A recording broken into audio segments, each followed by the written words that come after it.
Imagine an era when roaring engines echoed through the streets and motorcycles ruled the open roads.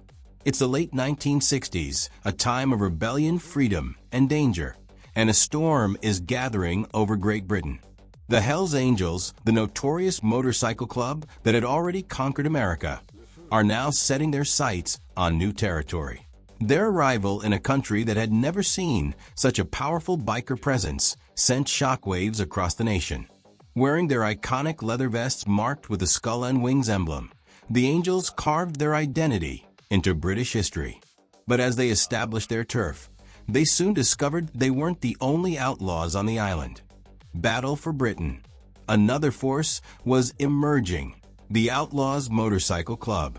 The exact timing of their arrival in Britain remains shrouded in mystery.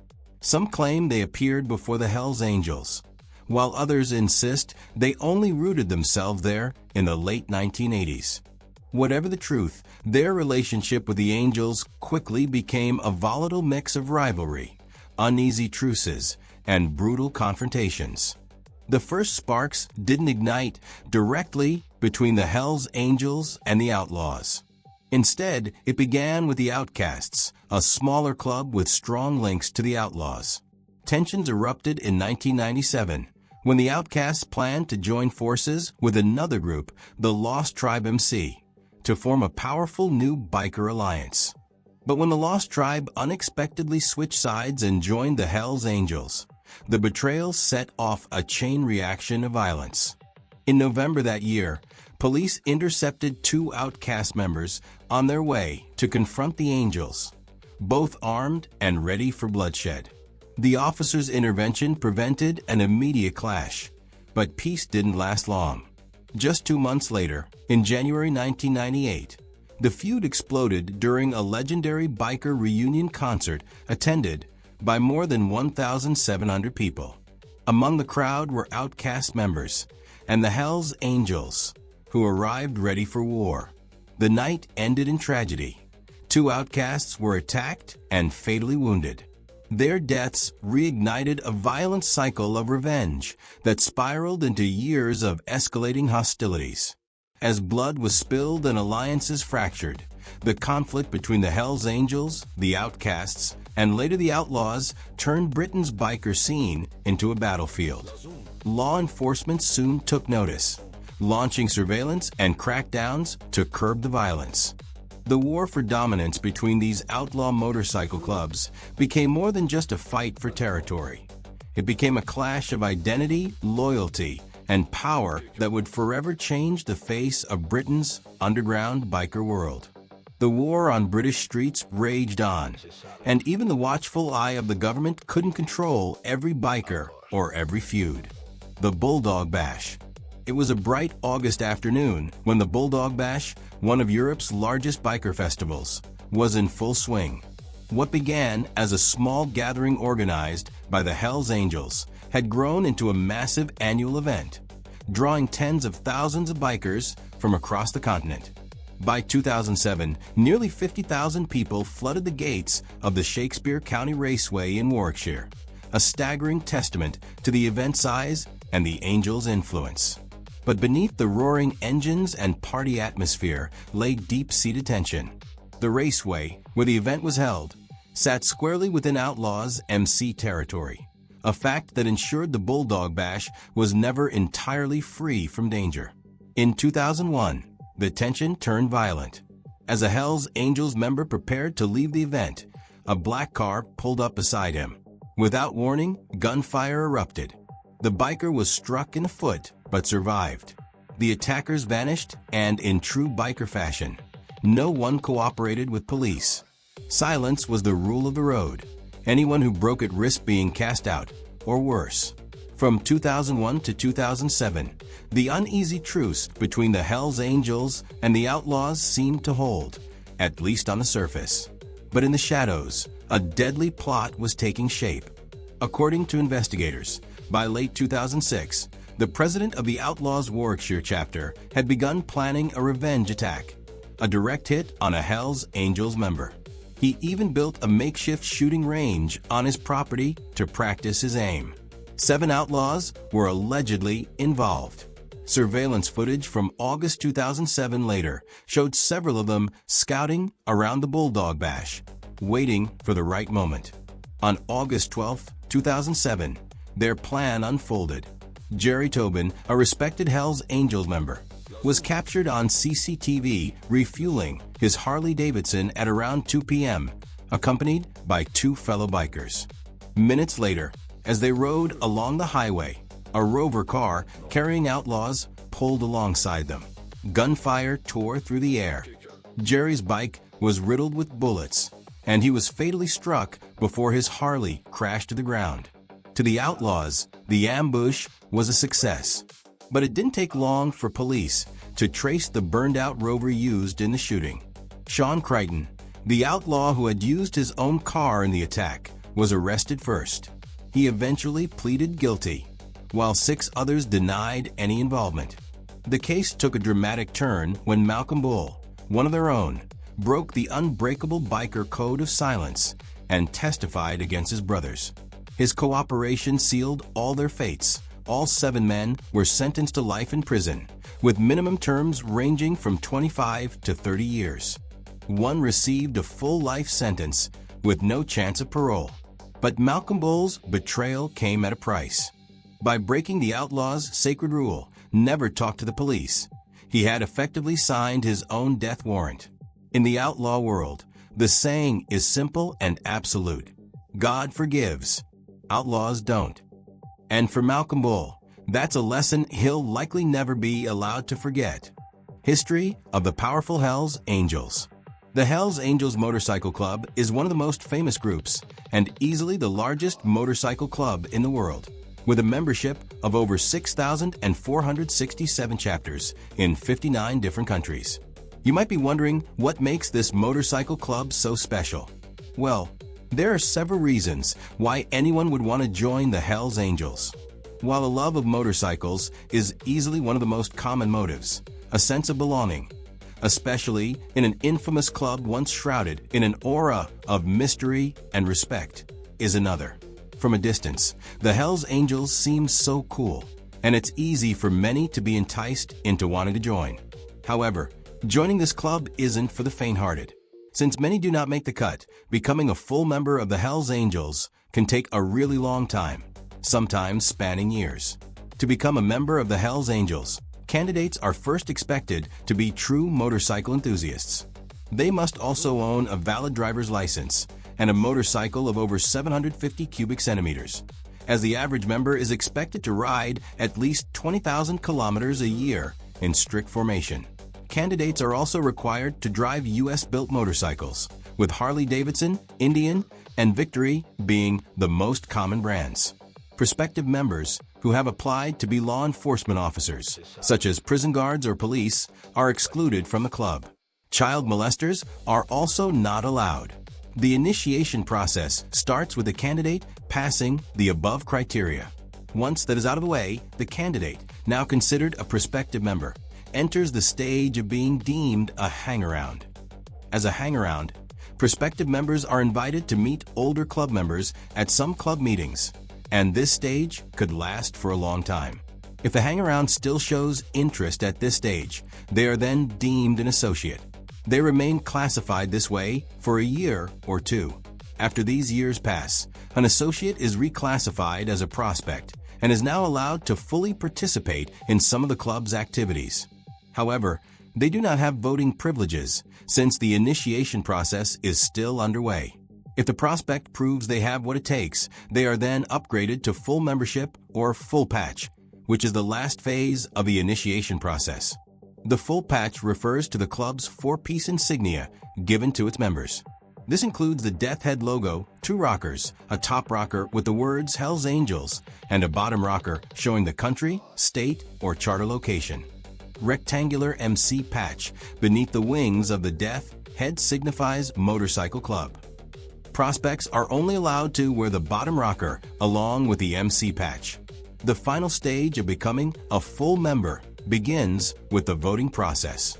A prospect can only become a full member or full patch when they are unanimously voted in by all full members of the club. Hence, a prospect is often required to travel across chapters in their country and introduce themselves to other members. Voting becomes easier once these members have gotten to know the prospect and have vetted them. The prospect must receive 100% of the votes, as a single vote against them means the prospecting stage continues until they are fully voted in. Once they have been voted in, prospects are required to reaffirm their loyalty to the club, and the Hells Angels rocker is finally awarded to them as the final part of the initiation ceremony. At this stage, known as being patched, prospects become full members.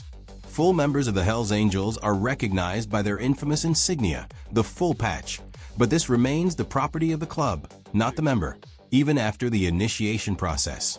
The club's official colors are red lettering on a white background, leading to the nickname the Red and White. Members wear their patches on leather or denim jackets and vests. Some members wear an AFFA patch, meaning Angels Forever, Forever Angels, indicating lifelong membership. Another patch consists of 2 Nazi-style SS lightning bolts beneath the words Filthy Few, worn by select members. According to the club, this patch is a type of merit badge awarded to members who are first to arrive at and last to leave a party.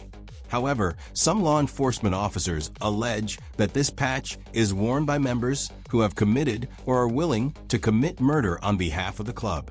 In some cases, members may wear patches that signify their rank within the organization. These small, rectangular patches display the titles of the members in red letters on a white background. Common titles include President, Sergeant-at-Arms, Treasurer, Vice President, and more. If a member is ejected from the club or chooses to leave, they are required to return their patches to the club. Members are expected to pay dues that finance burials and motorcycle runs. Attendance at club meetings and motorcycle runs is also mandatory. Contrary to popular belief, most Hells Angels members are not drug addicts. The club prohibits intravenous drug use, and many members are known to be fitness enthusiasts. According to Jay Dobbins, an investigative agent who went undercover and infiltrated the Hells Angels from 2001 to 2003, the club has strict rules concerning interactions with women. Wives or girlfriends of members are strictly off limits, and violations of this rule are met with severe, often violent, consequences.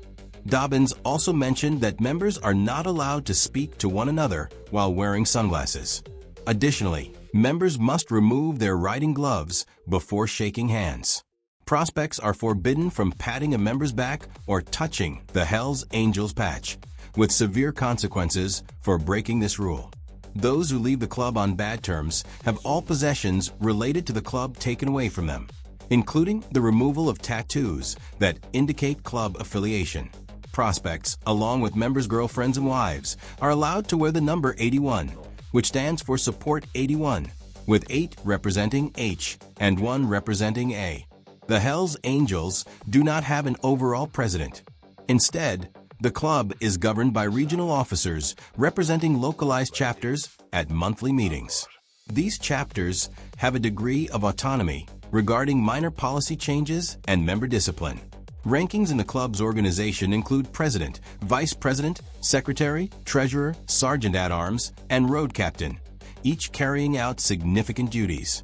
Responsibilities within their chapters vary, and regional officers are divided into 2 groups. The first group comprises those who attend the West Coast Officers Meeting, also known as WESCOM. The Westcom group is charged with conducting the policy actions and affairs of the Hells Angels chapters in the Western United States. The second group includes those who attend the East Coast Officers Meeting, or ECOM, which governs the chapters in the Eastern United States. Although the Hells Angels' founding location was in San Bernardino, California, its unofficial founding location eventually moved to Oakland, California, under the leadership of Sonny Barger, who succeeded Otto Friedli as the de facto national president. This shift made the Oakland chapter one of the most prominent and regarded as first among equals due to Barger's reputation. The Oakland chapter has the largest membership of any chapter in the United States and is responsible for major decision-making within the club. Any other motorcycle club wishing to be affiliated with the Hells Angels must first apply to the Oakland chapter for membership and be monitored and approved by them before being granted membership. The Hells Angels' traditional motto is Angels Forever, Forever Angels. They also have other slogans, such as, when we do right, nobody remembers. When we do wrong, nobody forgets. 3 can keep a secret if 2 are dead. And when in doubt, knock them out, the latter coined by New York City chapter member Vincent Big Vinny Girolamo. Joining the Hells Angels is far from easy. Prospective members often spend years on a wait list and devote their remaining years as full members to the club. The Hells Angels are not a casual, recreational group. For many members, joining is one of the best experiences of their lives. But leaving the club is a different matter altogether. Members can only leave if they are expelled, as there is no concept of retirement, except in rare cases where certain members are allowed to depart. Still, some have taken the daring step to leave. One notable example is George Christie. I felt we became the people we rebelled against, and that's exactly what I told them at the meeting when I left, Christie said. At one time, we would interact with all the clubs up and down the coast, and by 2011, we were fighting every major outlaw bike club in the United States, plus law enforcement. That's where some people lost perspective of what the initial intent was of the whole outlaw lifestyle. It seemed more military, like an army fighting another army. Christie was a Hells Angels leader for 35 years out of a 40-year membership. He was drawn to the outlaw biker lifestyle as a kid in the mid-1950s when he first saw a long-haired, denim-jacketed biker riding through the streets without a care in the world. Christie described that moment as life-changing. What truly fueled his interest, however, was an incident during high school when his principal accused him of cheating because he scored highly on an IQ test. Christie, who did poorly in school, thought, "If this is a polite society, no thank you," as he left the principal's office. After high school, Christie joined the Marine Corps. When he was discharged, he bought a motorcycle and started hanging out with other biker groups, such as the Satan Slaves and Question Marks, though his ultimate dream was to join the Hells Angels. By 1976, Christie had become a full patch member, and soon after, he rose in rank, founding the Ventura, California chapter in 1978 and even carrying the Olympic torch during the 1984 Los Angeles Games. Despite being a high-ranking member, Christie also worked for the Department of Defense. In 1978, his co-workers discovered he was a Hells Angels leader, a fact that came to light during a brutal conflict with a rival group involving fights, shootings, and bombings, which led to his resignation. Trouble followed Christie. He was later charged with orchestrating a murder-for-hire plot involving a leader of the Mexican Mafia prison gang. While in prison, Christie learned that rival clubs did not fight each other behind bars, which motivated him to push for peace on the streets. By the time he was acquitted in 1987, Christie had already started negotiating peace between rival motorcycle clubs. His efforts seemed successful until the 2002 Laughlin River Run, an annual motorcycle rally in Nevada, where a brawl between the Mongols and Hells Angels left 3 people dead. By 2011, the Hells Angels were embroiled in conflicts with nearly every major outlaw motorcycle club and law enforcement. Christie wanted the wars to end, but others did not share his vision. "I felt that groups were fracturing off, doing their own thing, if you will. It was tough," he said. "I decided that if I stayed in the club, it would strictly be ego-driven. I didn't want to be the guy who used to be a Hells Angels leader." In 2011, Christie made his decision to leave. He walked into a club meeting, announced his departure, removed his patches, and laid them on the table. His final words to his former club members were, "We have become the people that we rebelled against, and I'm gone." While Christie argued that he followed protocols and formally quit the club, it appeared that attempting to leave was a mistake. He was soon accused of being an informant, and his status was changed to out bad. meaning he was no longer in good standing with the Hells Angels and could not have any relations or contact with other members. In essence, he had been excommunicated from a club. Christie claimed he was shamed on social media and faced accusations from people, including strangers. The sense of kinship and community that had initially spurred Christie to join the outlaw biker lifestyle was stripped from him simply because he chose to leave. In an interview, Christie was asked why being out bad still seemed to bother him. His response was, "Being out bad with no contact in the outlaw motorcycle world is like a stigma. They don't want people interacting with you. They don't want people talking to you." Club members, who I was friendly with after I left, had their memberships in jeopardy if they communicated with me. He continued, "When I left, it kind of reminded me of a divorce. At first, everyone wanted to be amiable. They weren't happy about my decision, but they understood it. As things progressed, it became aggressive, and it was hard to take. The phone rings, and you pick up, and it's one of your former brothers telling you you're no longer a friend to us. That's my whole life, because I didn't have many friends outside the club. It was a hard pill to swallow." George Christie wasn't the only one to suffer this tragic fate after leaving the Hells Angels Motorcycle Club. "My name is Jay Dobbins. I'm a retired undercover federal agent, and I infiltrated the Hells Angels," said Jay Dobbins, who infiltrated the Hells Angels between 2001 and 2003. Dobbins, a former football player and athlete, decided to join the Bureau of Alcohol, Tobacco, and Firearms (ATF) after surviving a critical shooting during an operation in 1987. By 2002, when the war between the Hells Angels and the Mongols was at its peak, federal law enforcement launched an undercover operation called Operation Black Biscuit.